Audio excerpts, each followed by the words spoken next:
3장 8절 9절 말씀 같이 보겠습니다. 우리 에베소 3장 8절 9절 말씀입니다.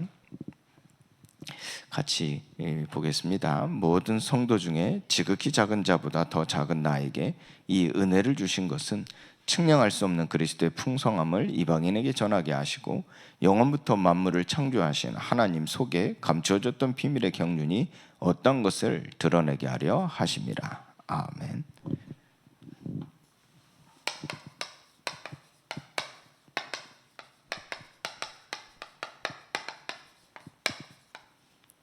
나에게 이 은혜를 주신 것은 무엇 때문인가? 우리는 확실히 알고 살아가야 되겠죠.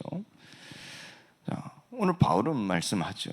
또 모든 성들과 함께 나눴고 또 지금까지 모든 그리스도를 믿는 자들이 받아왔고 계승해 갔던 삶입니다. 이와 같은 고백이죠. 모든 성도 중에 지극히 작은 자보다 더 작은 나에게 그랬습니다. 이 내가 완전히 바뀐 거죠. 나를 보는 시각도 바뀌고 내가 어디에 속해 있는지 그 속한 것도 바뀐 것을 아는 것입니다. 그러니까 나를 보는 것이요, 하나님께 속하여 하나님 안에 있는 나를 본 겁니다. 우리가 이 시간이 필요하죠. 내가 나를 보는 것도 아니고요, 다른 사람이 나를 보는 것도 아니고요, 세상 사람들, 세상 이론이, 세상 문화 속에서 평가받는 나를 보는 삶이 아닌 것이죠. 하나님께서 만드신 나, 하나님께 속한 나, 하나님과 함께하는 나, 하나님께서 뜻하신 바를 이루어 가시는 나, 우리는 그 안에서 나를 보는 시간을 가져야 되겠죠. 사실 바울을 비롯한 성도들, 그리고 지금까지 이 그리스도 예수를 믿는 자들이 이 시간을 가진 겁니다. 그리고 오늘 우리에게도 말씀하십니다. 오늘 우리가 이 시간을 갖는 겁니다. 하나님께서 보시는 나, 하나님 편에서 보시는 나, 하나님께 속한 나, 그러니까 그 눈으로 나를 보는 겁니다. 이때 모든 성도 중에서 지극히 작은 자보다 더 작은 나, 이게 어떤 의미인지를 우리는 정확히 붙잡아야 되겠죠. 단순히 겸손, 단순히 나의 낮아짐, 그런 의미가 다가 아니란 말이에요. 정확히 본 겁니다. 하나님 편에서 나를 정확히 본 겁니다. 하나님께 속해 있는 나를 정확히 본 겁니다. 그러면서 내 생각과 마음, 그리고 내가 살아가는 삶 속에서 어떤 삶을 살아가고 있는지를, 어떤 삶을 살아가는 나를 정확히 본 겁니다. 그게 지난날에 나를 돌이킬 때 지금 내가 어떤 삶을 살아가고 앞으로 내가 어떤 삶을 살아가고 있는 나를 본 거예요. 우리가 마치 시간 여행을 가서 과거에 있는 나를 만나서 보는 것처럼요. TV 같은 데서 나오지 않습니까? 옛날에 나를 보는 겁니다.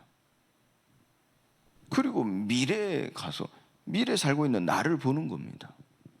마치 시간 여행 하는 것처럼요, 우리가 나를 볼 수 있어야 돼요. 이 세상 속에서, 또 세상 기준에서, 또 나의 선 안에서 나를 보는 게 아니라 하나님 편에서 보는 거죠. 이때 이 은혜를 주신 것은 무엇 때문이라 그랬어요? 그의 영광의 찬송을 하게 하려 함이라. 이렇게 하지 않고요, 에베소서 말씀에 보면 1장 말씀에 보면요, 그의 영광의 찬송이 되게 하려 함이라 그랬어요. 그러니까 존재입니다. 존재, 본질입니다.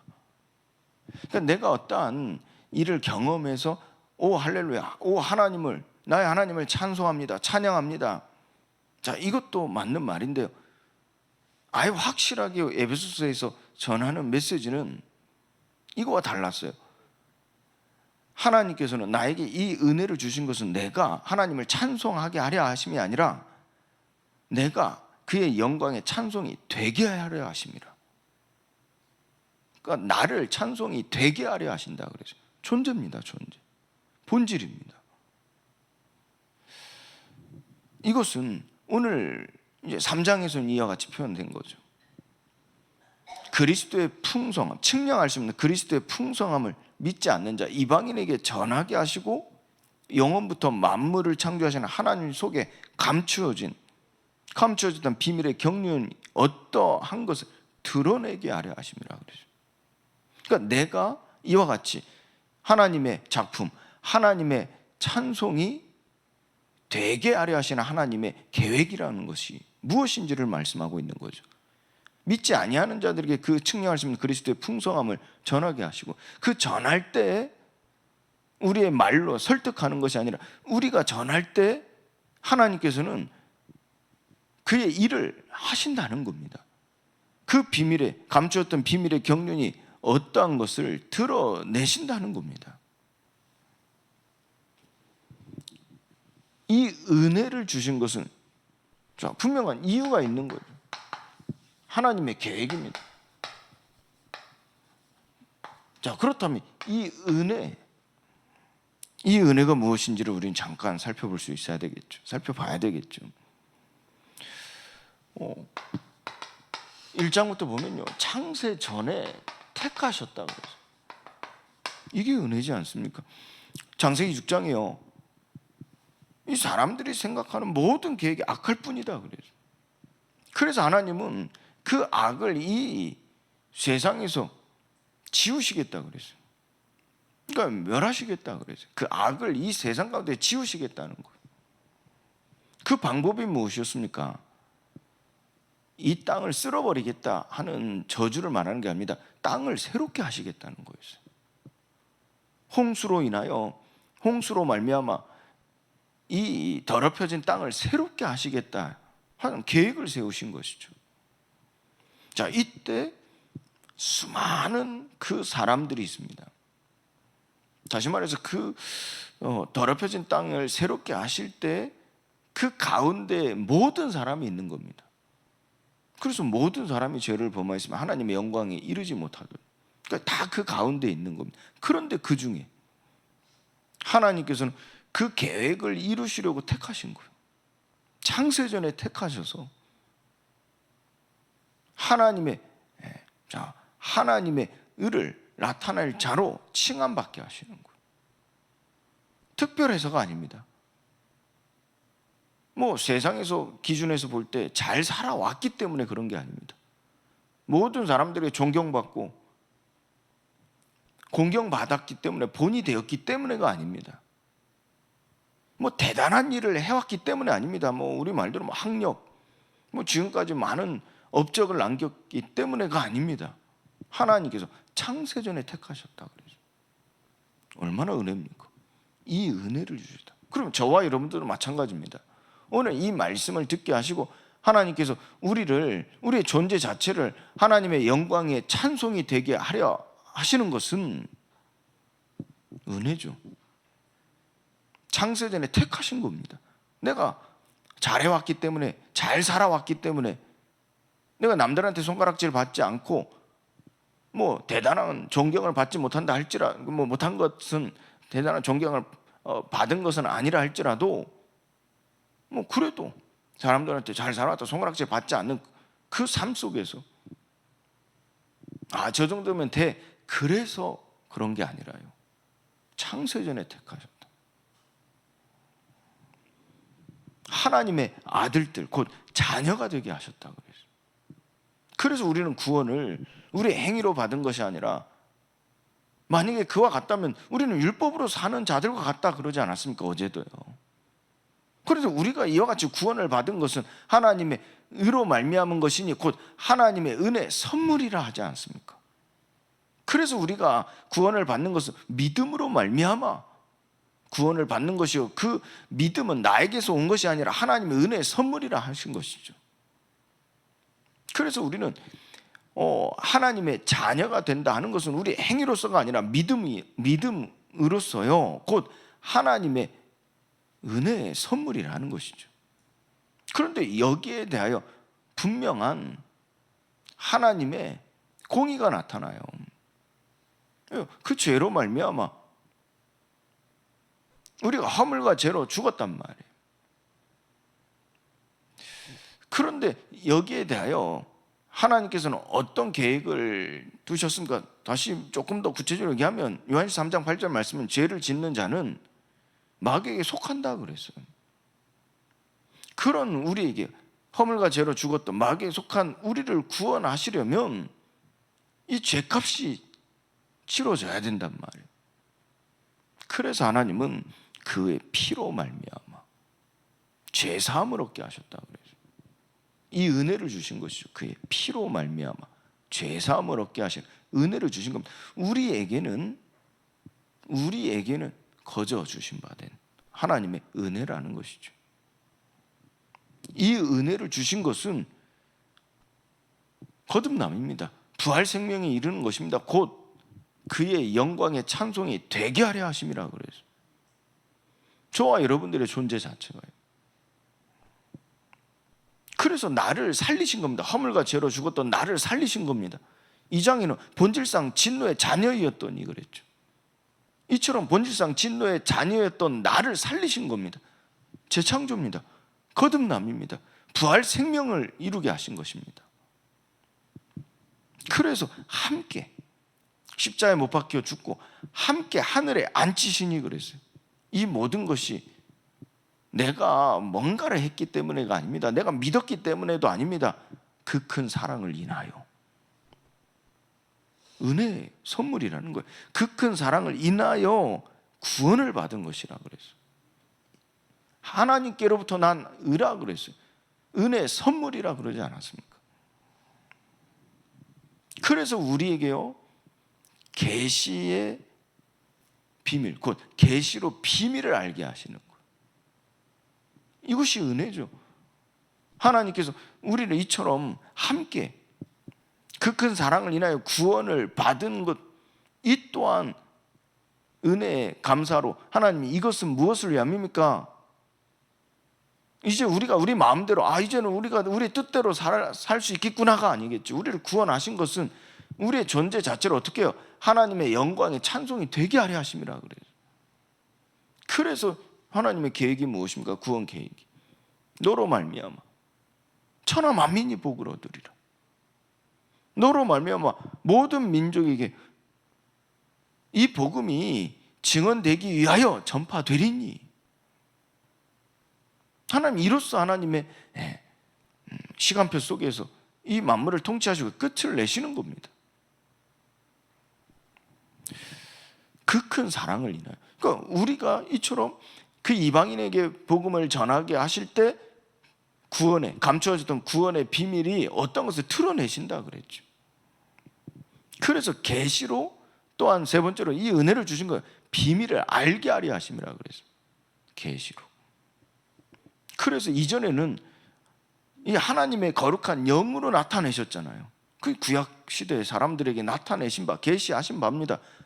꿈으로라든지 환상으로라든지 어마어마한 빛이라든지 큰 소리라든지 그리고 하나님의 영으로 이 성경의 실제 기록에 보면 이제 하나님의 영으로 임하셨다라고만 표현되어 있지 그게 어떤 방식으로인지 모릅니다. 왜요? 영은 육이 아니기 때문에 우리가 볼 수 있는 게 아니죠. 육안으로 볼 수 있는 게 아니기 때문에 어떤 형태인지는 모릅니다. 그러나 성령으로 말미암아 그들에게 계시하셨단 말. 그러나 이제는 그와 같이 계시하는 바가 아니라 그랬어요. 5절 말씀처럼 그 거룩한 사도들과 선지자들에게 성령으로 나타내신 것 같이 다른 세대에서는 사람의 아들들에게 알리지 아니하셨으니 이제는 어떻게 하나님께서는 그 계시를 나타내셨다 그랬어요. 6절 말씀이죠. 이방인들이 복음으로 말미암아 이 복음으로 말미암아 그리스도 예수 안에서 이처럼 계시가 되는 바죠.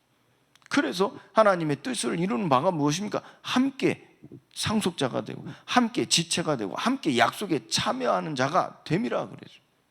그러니까 우리의 존재 자체가 어떻게 해요?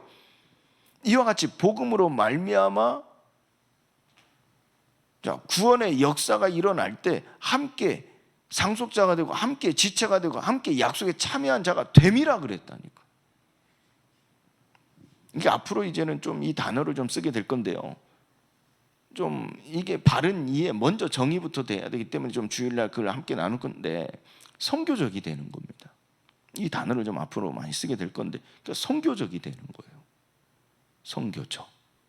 우리가 뭐 나가서 전도하고 다른 나라에 가서 뭐 선교 헌금해서 선교사를 파송하고 이런 선교에 대한 개념만을 가진 게 아니라, 하나님이 원래 우리를, 하나님께서 예수님을 보내신 것처럼 예수님께서도 우리를 보내신다 하신 것처럼 보냄받은 자란 말이에요. 어디에요? 이방인들에게, 믿지 아니하는 자들에게. 그래서 우리가 존재 자체가 어떻게 해요? 선교적이 되는 거죠. 보냄받은 자.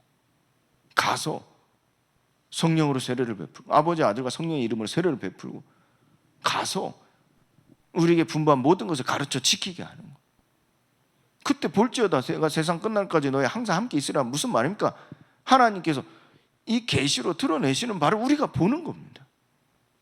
그래서 이 자체, 우리가 이런 존재 자체로서의 하나님의 상속자, 함께 상속자가 되고 함께 지체가 되고 함께 약속에 참여한 자가 됨이라 그랬어요.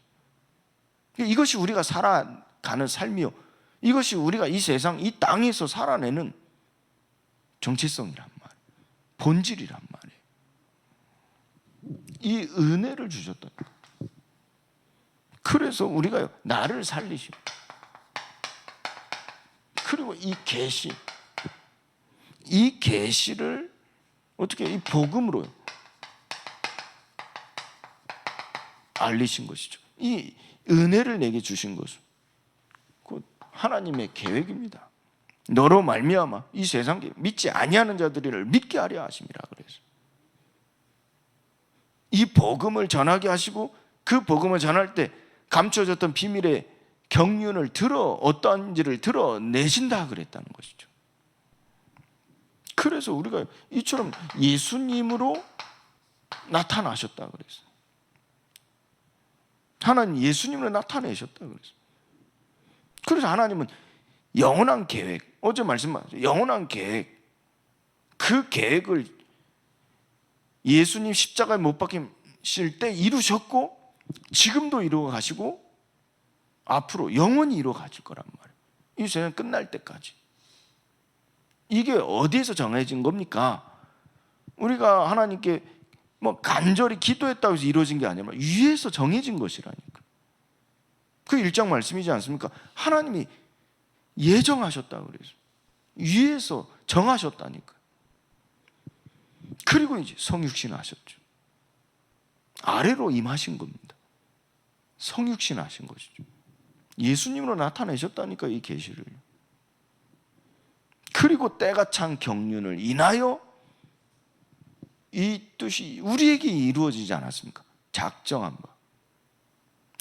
바가 이루어지지 않았습니까? 때가 찬 경륜을 인하여. 은혜의 경륜입니다. 그게 뭡니까? 모든 각 사람에게, 믿는 자에게 이루어지는 것이죠. 위에서 아래로 임하여 곧 각자, 각 사람에게 임하는 겁니다. 예수로 나타나셨죠. 그리고 이 예수를 구주로 영접하는 자, 곧 그 이름을 믿는 자들에게는 하나님의 자녀가 되는 권세를 주셨어요. 곧 구주로, 마음으로 믿어 의에 이르고 입으로 신하여 구원을 받느니라 그랬어요. 내 마음으로 믿어, 내 마음에 영접하여 구주로 믿는 자. 그러니까 내 안에 이 예수님의 생명이 임했다는 것이죠. 그래서 영생이 있음을 알게 하려면 네 안에 예수의 영이 있음을 알게 하려 하심이라 그래서 이 모든 말씀들은요, 영원한 생명이죠. 그래서 너에게 영생이 있음을 알게 하려 하심이라, 이 모든 기록은, 말씀은요.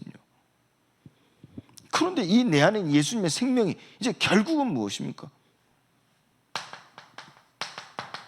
이 밖으로 나오는 거예요. 나의 몸에. 로마서 12장 2절 말씀에 우리가 드릴 영적 예배니라. 너희 몸을 하나님이 기뻐하실 거룩한 산 제물로 드리라. 이게 무엇을 의미합니까? 우리가 내 몸을 드리라, 내 자녀를 아브라함이 이삭이 한 것처럼 제물로 드리라, 그 말을 하는 게 아닙니다. 이 말, 내 안에 예수 생명이 이제 몸 밖으로 드러나는 거예요. 나의 삶으로 나오는 거예요. 그럼 아까 이 선교적이 된다, 존재 자체 선교적이 된다 하는 게 뭡니까? 선교적 삶이 되어지는 거예요. 선교적 일을 하게 되어지고, 선교적 성전이 교회가 되어지는 거죠. 이게 밖으로 나오는 겁니다. 그래서 베드로전서 2장에도 말씀을 우리가 보지 않았습니까? 거룩한 제사장이 될지라 그래서. 거룩한 제사장이 될지라. 이처럼 우리가요, 내 안에 있는 예수의 생명이 몸으로 나타나는 거예요. 밖으로 나오는 겁니다. 그래서 오직 성령이 너에게 임하시면 권능 받고 내 증인이 되리라 하시죠. 믿음의 역사입니다. 그래서 우리가 믿을 때 역사가 일어난다. 예수님 우리에게 보이지 않았습니까? 증거하지 않았습니까? 네가 믿을 때 역사한다. 믿는 대로 될지도. 너의 믿음이 너를 구원하였구나. 가라. 네 아이니 나 있을 것이다. 살아 있을 것이다. 이보다 큰 믿음을 본 자가 없다. 본 적이 없구나. 믿음의 역사입니다. 곧 오직 성령이 너에게 임하시면 너희가 권능을 받고 내 증인이 되리라 그랬어요. 예수의 생명, 내 안에 있는 예수의 생명이 이제 밖으로 나오는 거예요. 또 오직 말씀이 임하시면, 그 말씀이 육신이 돼 우리 가운데 거하실 때 하나님의 영광이라 곧 아버지의 독생자의 영광이 은혜와 진리가 충만하더라 그래서. 그 말씀이 내게 임하시면 그 말씀이 살아 역사하시는 거예요. 능력이 되는 거예요. 모든 걸 이루는 거예요. 그래서 우리는 그 말씀에 우리에게 임하면 소망이 있는 거죠. 소망이 생기는 거죠. 그럼 인내하게 된다니까. 여러분들 말씀이 임하지 않으니까 어때요? 소망이 생기지 않는 거예요. 그 지금 상황 속에 직면한 현실 속에 어떤 문제 사건으로 인하여 두려움, 불안이 생기면 어때요? 소망이 생기지 않으면 좌절, 낙심, 실족하게 되면요 어떻게 됩니까? 무기력해지죠. 무기력해지지 않습니까? 아무것도 할 수 없지 않습니까? 그런데 말씀이 임하면 살아나는 거예요. 누가복음 24장이요. 이 제자들이 슬퍼하는 거예요. 실족한 겁니다. 그런데 예수님께서 그들에게 무엇을 회복시키신 겁니까? 그들이 말씀이 임하니까. 이 모든 일들이 다 말씀대로 이루어진 것이라. 그 예수님이 너희들이 슬퍼하는 그 주된 예수님이 십자가에 못 박히신 것도 말씀대로 임한 것이라. 그때 이들에게 말씀이 임하니까요 완전히 살아나지 않습니다. 무기력해가지고 이 어깨가 축 처지고 슬퍼하면서 그들의 상태가 완전히 역전돼 버렸죠. 이 소망이 인내입니다. 지금 우리가 회복해야 될 거거든요. 하나님께서 지금 우리에게 말씀을 주셔서 우리를 회복시키시는 일이거든요. 우리의 상한 마음, 우리의 낙심된 마음, 우리의 실족함 마음을 하나님께서 말씀으로 임하셔서 우리를 완전히 세우게 하신단 말이에요. 소망이 인내가 돼요. 그래서 예수의 기쁨, 하나님의 기쁨이 내게 임하시면 우리는 그 사랑 안에 거하게 되어지고 그 사랑의 수고가 일어난단 말이에요. 무엇을 마다하겠습니까? 우리가 사랑 안에 거하는데 무엇이 거치겠습니까? 무엇이 걸림돌이 되겠어요? 그의 사랑 안에 거하는데 사랑이 수고가 되어지는 거예요. 그 기쁨에 임하시면 우리가 조금 더 신학적인 용어로 하면 참여라 그랬어요. 그 기쁨에 참여. 그건 구속이요. 그것은 동역이라 그랬어요. 그래서 이 그리스도의 보내심, 이 보내심이 과거, 현재, 미래로 가는 겁니다. 무슨 말입니까? 부르심. 우리가 그래서 구원받는 거예요. 하나님의 자녀가 되는, 자녀면 상속자라 그랬어요. 그 상속자는 약속에 참여하는 자요, 지체요, 상속자라 그랬어요. 이게 하나님 그리스도의 보내심이 내 과거로 임한 것이죠. 그래서 우리가 구원을 받은 거죠. 부르심을 받은 거죠. 그리고 보내시는 겁니다. 이게 지금이죠. 지금 그리스도의 보내심이 지금 나에게 임한 거예요. 지체가 되어죠. 우리가 가서 우리가 부르심 받아 보내심을 어디요? 여러분 가정으로, 여러분 지역 현장으로, 여러분 산업 현장으로 한 영혼에게 하나님 보내시는 거예요. 그래서 지체가 돼요. 각 지체가 다 한 몸을 이루게 하시는 거예요. 그리고 이 그리스도의 보내심이 미래로 하나님이 말씀하시죠. 명하시죠. 그 명하실 때 항상 하셨던 말씀이 무엇입니까? 내가 너와 함께 하리라. 볼지어다 내가 너와 함께 있을 것이다. 그러니까 함께 하리라. 미래입니다. 그리스도의 보내심이 미래로 함께 하심입니다.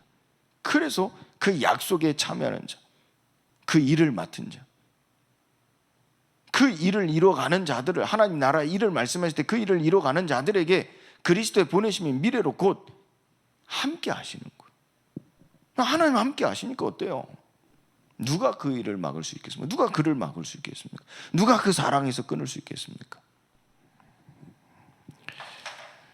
나에게 은혜를 주신 것은, 자, 오늘 하루 동안 묵상하시면서요, 자, 하나님의 영광의 찬송이 되시기를 예수 그리스도의 이름으로 축원드립니다. 하나님 감사합니다. 오늘 또 이 모든 성도 중에 지극히 작은 자보다 더 작은 나에게 이 은혜를 주셔서 하나님께서 우리를 통하여 이루실 그 일을 이루어 가심에 감사를 드립니다. 하나님께서 예수님으로 모든 걸 나타내셨사오니 예수님을 나의 구주로 날마다 믿고 따라가는 삶이 되게 하셔서 내 안에 예수의 생명이 이제는 몸 밖으로 나가 그리스도의 보내심이 되어 과거, 현재, 미래로 이어지게 하여 주옵소서. 이제는 우리 주 예수 그리스도의 은혜와 하나님의 크신 사랑과 성령님의 교통 역사하심이 나에게 은혜를 주신 분명한 이유를, 그리고 하나님의 계획을 가지고 오늘을 살아내는 이 자녀들 머리 위에 이제와 영원토록 항상 함께 계실지어다. 아멘.